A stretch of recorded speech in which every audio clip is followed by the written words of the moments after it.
Types of risks. Published by Pritesh Biswas. Pretesh Biswas. Managing risks in a clear and organized way brings benefits. By actively addressing risks, organizations can improve in these 4 areas. 1. Strategy. They can make better decisions by fully analyzing the risks of different strategic options. 2. Tactics. They can choose better methods by considering the risks of alternative approaches. 3. Operations. They can identify potential disruptions early, take steps to reduce the chances of these events happening, and limit the damage if they do occur. And 4. Compliance. By recognizing the risks of noncompliance, they will be better prepared to meet legal and customer requirements. Organizations can no longer afford to be caught off guard by unexpected events that cause financial loss, disrupt operations, harm their reputation, or reduce their market presence. Stakeholders now expect companies to fully consider risks that could disrupt their activities, delay projects, or prevent them from achieving their goals. The exposure from a specific risk can be understood by looking at how likely the risk is to happen and what the impact will be if it does. As the risk exposure increases, the potential impact gets bigger too. This combination of likelihood and impact is called the level of risk. This level of risk should be compared to the organization's attitude and appetite for risks of that kind. Risk appetite is sometimes explained as a set of guidelines for acceptable risk levels. The word magnitude refers to how big an event is or could be. The word impact describes how that event affects the organization's finances, operations, reputation, and market position, firm. This definition of impact is also used in business continuity planning to measure risk at the current level. The term consequences refers to how much the event causes failure in achieving the organization's strategy, tactics, operations, and compliance (STOC) goals. Risk appetite refers to the amount and type of risk an organization is willing to take to achieve its objectives. It's the boundary within which risks are considered acceptable or manageable. For example, a company may have a higher risk appetite for innovative projects with potential high rewards, but a lower appetite for risks related to safety or regulatory compliance. It acts as a guide for decision-making, helping leaders know which risks are worth taking and which ones should be avoided.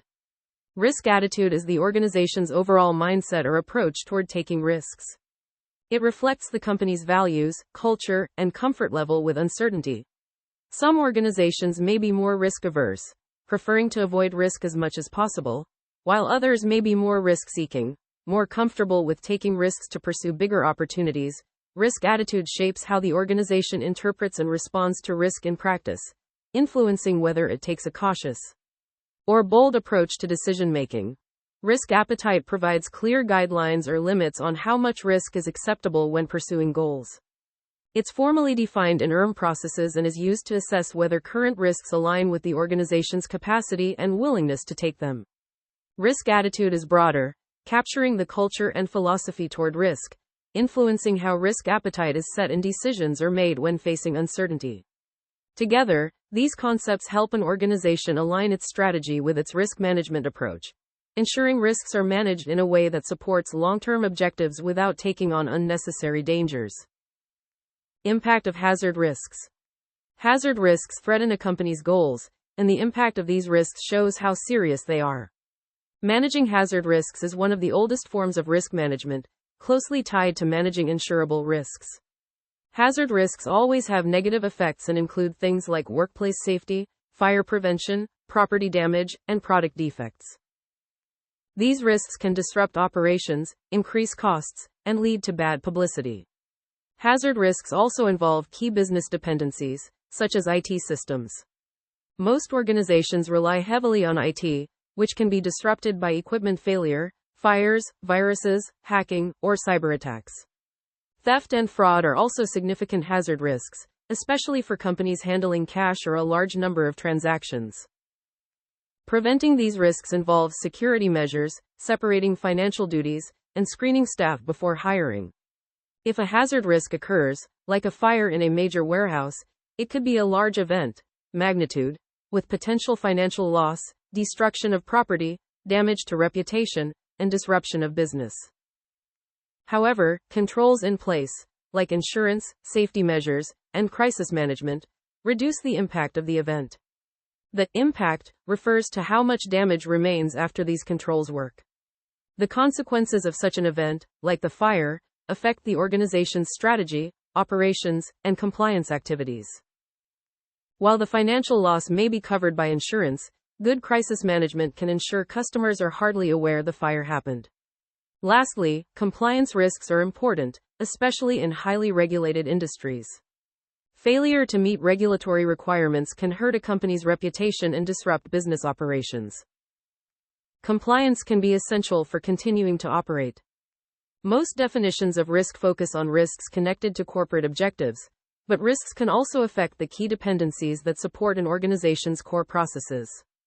Corporate objectives and stakeholder expectations shape these core processes, which are essential for the business model and its future growth. Core processes include operations, tactics, corporate strategy, and compliance. This shows that risks can impact other parts of an organization beyond just corporate objectives. Risk identification beyond corporate objectives. Significant risks can be identified by looking at key dependencies, corporate objectives, and stakeholder expectations, or by analyzing core processes. For example, LG faced major problems because its supply chain, something it relied on, failed. Risks can be assessed from various perspectives, like asking, what do stakeholders expect? And, what risks could prevent us from meeting those expectations? During the financial crisis, banks identified risks related to their operational and strategic objectives, but risk management failed to prevent the crisis because it focused too much on achieving high-risk goals without fully considering other factors. Risks tend to increase in times of change, so linking risks to change objectives makes sense. However, simply analyzing objectives may not be enough to identify all risks. Corporate objectives often operate at too high a level to pinpoint risks effectively. Objectives should outline the organization's short, medium, and long-term goals in detail. Change objectives, like internal annual goals, may not capture all the operational, competitive, or strategic needs. One drawback of focusing only on objectives is that risks might be considered without understanding the context that created them, leading to incomplete analysis. A better approach might be to consider risks concerning key dependencies. Many organizations still use corporate objectives to identify risks, as this method offers some benefits.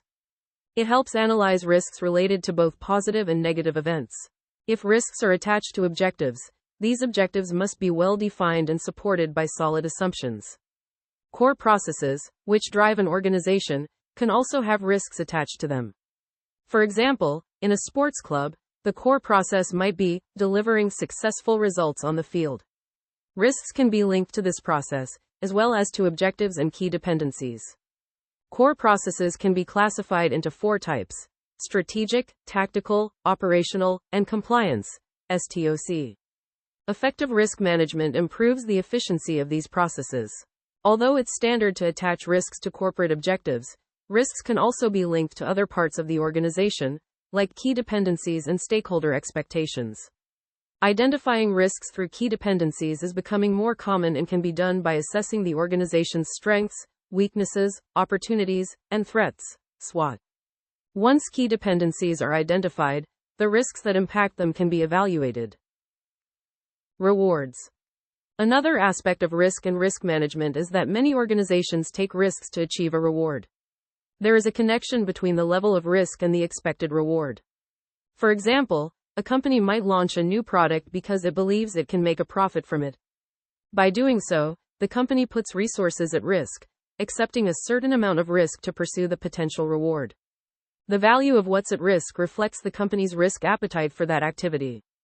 When taking such a risk, the organization should fully understand its risk exposure, ensure it's within the company's risk tolerance, and confirm that it has enough resources to handle any negative outcomes. This means the risk must be measured, the company must be willing to take that risk, and it must be sure it can survive any potential losses. Not all business activities provide the same return for the same level of risk. Startups, for example, are typically high risk with lower initial returns. As the business grows, it usually moves into a phase where returns increase without adding more risk. As the business or product matures, the rewards may remain high, but the risks should decrease. Eventually, in a fully mature market, the business may enter a stage of low risk and low return, often leading to decline. Managers must identify the specific risks their organization faces and apply appropriate risk management strategies. This risk-reward relationship mostly applies to opportunity risks.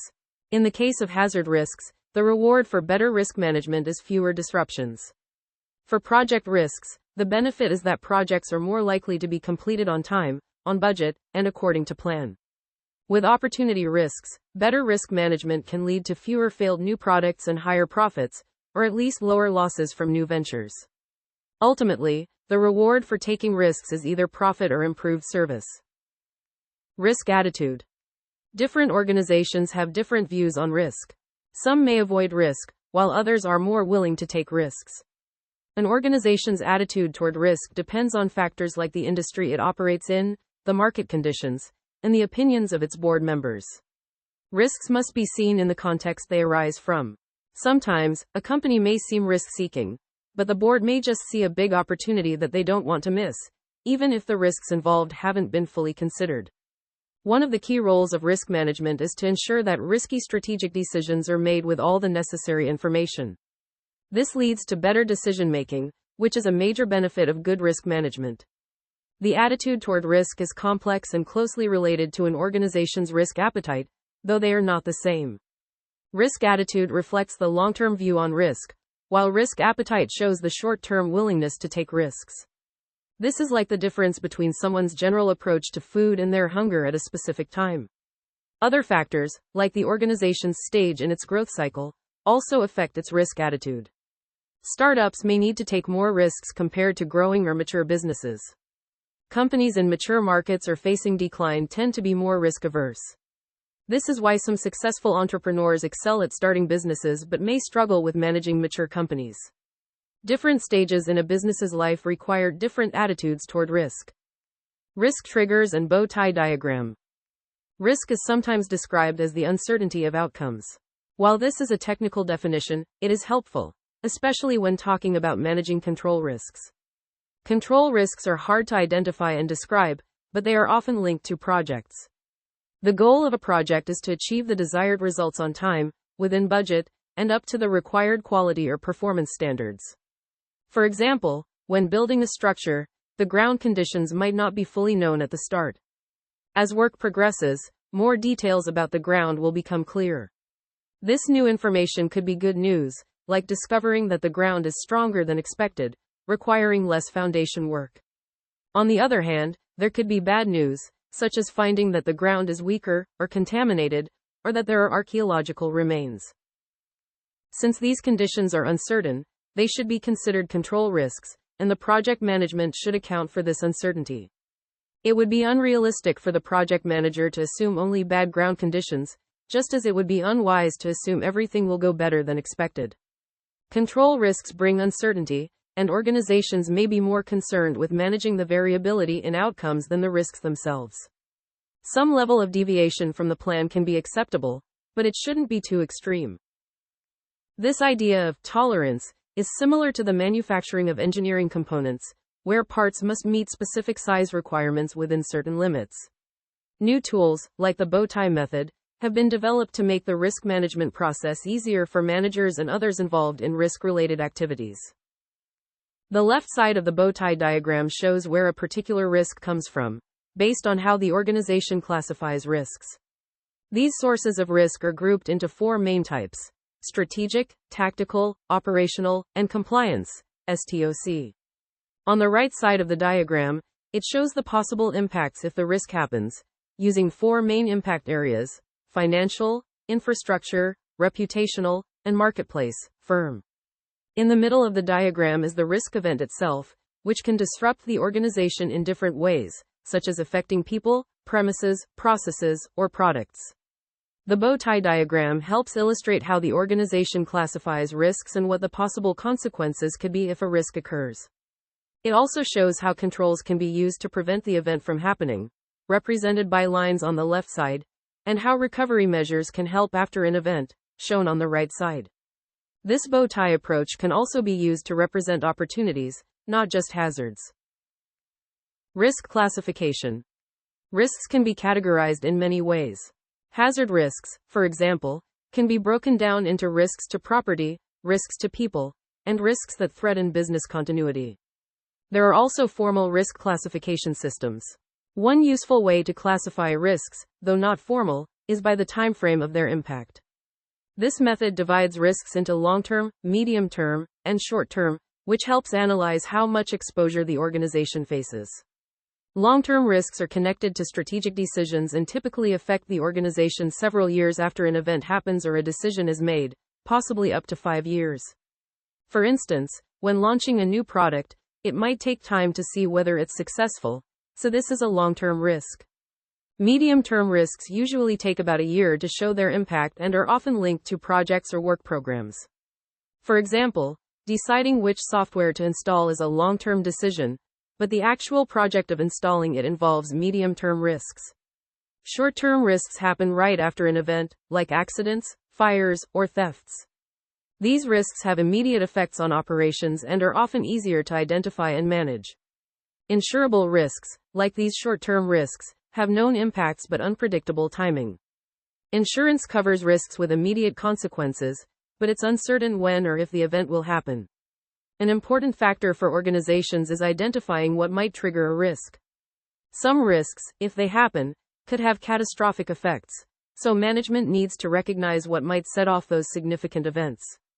Understanding what could trigger a risk event is just as important as knowing its source and impact.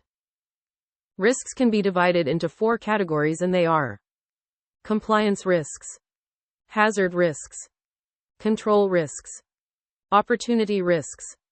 For effective risk management, it's important for everyone in an organization to use the same language when talking about risk. This helps the organization have a shared understanding of risk and how to handle it. A big part of this is agreeing on a system for classifying risks. Hazard risks are dangers that only cause harm to the company's goals. These are usually things that can be insured, like fire, floods, storms, or injuries. Managing these types of risks has always been a key focus in risk management because they can disrupt normal operations by causing losses or damage. These risks can come from various sources like people, buildings, processes, or products, known as the 4 petaseconds. Control risks involve uncertainty about whether the organization can achieve its goals. A good example is internal financial controls. If these controls are removed, it's hard to know what might happen. Control risks are often related to compliance issues, fraud, or the mismanagement of people and resources. Even though companies work hard to manage control risks, they can still be a major concern. Opportunity risks are risks that companies take on purpose in hopes of achieving greater success. These risks are taken to improve the company's chances of achieving its goals, but if things go wrong, they could harm the company. Companies that take on high-risk strategies often hope for high returns and may have a high risk tolerance in this area. However, the same company might be very cautious with hazard risks because it doesn't want to waste resources dealing with dangers while focusing on opportunities. Compliance risks are especially important in regulated industries like energy, finance, and transportation. These risks involve following laws and regulations. Many companies aim to have zero risk in this area, ensuring full compliance with all rules. While this might be possible for compliance risks, it's unlikely for hazard, control, or opportunity risks, which require careful management. In summary, understanding and managing these different types of risks, hazard, control, opportunity, and compliance, helps an organization make better decisions and manage its overall risk exposure. Compliance risks. All organizations understand they have to follow various compliance rules, which can be very different depending on the industry. Some industries are highly regulated and have their own specific regulatory bodies. For example, companies in the tourism sector face strict regulations in many countries. If they don't follow the rules, regulators can take away their ability to operate, which could eventually shut the company down. Any organization that handles financial transactions must have procedures in place to prevent money laundering. Banks and businesses that deal with large amounts of cash are required to have systems for this, and often hire a senior executive specifically for handling money laundering issues. In the insurance industry, compliance is also very important and can be complicated. For example, if an insurance policy is issued in one country but covers assets or liabilities in other countries, it can create challenges with following all the regulations. If the organization doesn't comply with the rules, claims might not be paid, or, in severe cases, the insurance could be illegal in that country. Even if an organization doesn't have a specific regulator for its industry, it still needs to follow many regulatory rules. For example, most countries have health and safety laws that require businesses to protect the health, safety, and well-being of their employees and others affected by their activities. These rules often apply not just at the company's direct worksite but also to employees working in other countries. Companies that own vehicles, especially those involved in transporting people or hazardous goods, also need to follow strict road safety regulations. Generally, businesses aim to fully comply with all the rules to reduce compliance risks. Many companies hire specialized teams of experts to handle specific areas like health and safety, preventing money laundering, and security. It's crucial for organizations to recognize and manage their compliance risks. Different parts of the company that handle risk management should work together to ensure a well-organized and coordinated approach to meeting compliance requirements. Hazard risks. Organizations face different types of risks, including hazard risks, control risks, and opportunity risks. They must tolerate some hazard risks, accept control risks, and invest in opportunity risks. For health and safety risks, companies should try to eliminate them, but in reality, they reduce these risks to a cost-effective level while staying within legal requirements. For instance, installing an automatic braking system on trains to prevent passing red lights is technically possible but may be too expensive for the train company. Similarly, companies may tolerate minor theft, like office supplies, because the cost of preventing such theft entirely would be too high. Organizations must identify the different types of hazard risks they face. Hazard risks can cause unplanned disruptions, which lead to inefficiency. Disruptions should be avoided unless they are planned, like maintenance or emergency tests. Ideally, organizations aim for no unplanned disruptions or inefficiencies. These risks can involve people, premises, processes, or products. Companies need to evaluate what incidents might happen, what causes them, and how they would affect normal operations. Managing hazard risks involves 3 steps: preventing the incident, limiting the damage if it happens, and managing recovery costs. Insurance is a common way to handle financial losses from hazard risks. Organizations must understand their hazard tolerance, meaning how much loss they can handle before needing insurance. For example, a company might tolerate a few motor accidents and cover the costs from its budget, but beyond a certain point, it will buy insurance to cover larger losses. Some hazard risks also relate to regulatory compliance, and companies typically work to minimize these compliance risks. Category examples of hazards: people, accidents, workplace injuries or accidents, e.g., slips, trips, and falls. Health issues, illness outbreaks, e.g., flu, COVID-19, affecting employee attendance and productivity. Workplace violence, incidents of violence or harassment among employees or between employees and customers.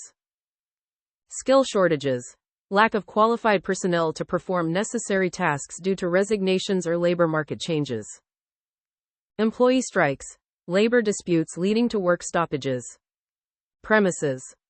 Natural disasters, events like earthquakes, floods, or hurricanes damaging facilities and disrupting operations. Fire. Outbreaks of fire in buildings causing evacuation and operational halts. Theft or vandalism, break-ins or property damage leading to financial loss and operational disruption.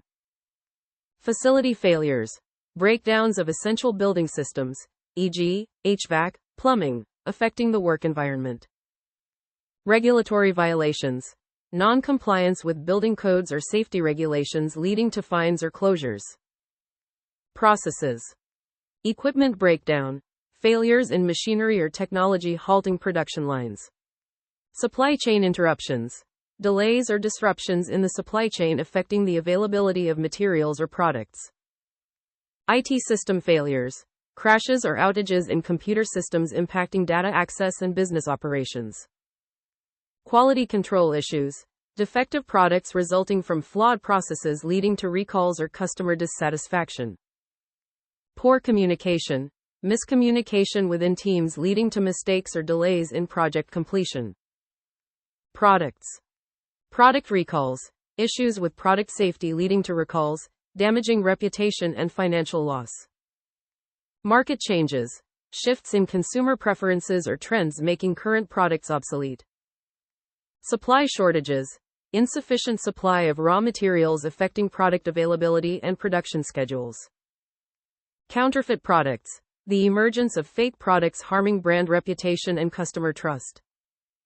Regulatory compliance, changes in regulations requiring modifications to existing products, leading to additional costs and delays. Control risks. When an organization starts projects or makes changes, it has to deal with uncertainty. This uncertainty, or control risk, is a natural part of any project. To handle unexpected events, the project budget should include extra funds, and the timeline should have extra time built in. To manage control risks, the organization needs to provide enough resources to identify and implement controls and deal with any consequences if the risk happens. The type of control risks and how to manage them depend on the level of uncertainty and the kind of risk involved. Uncertainty means that results may differ from what was expected.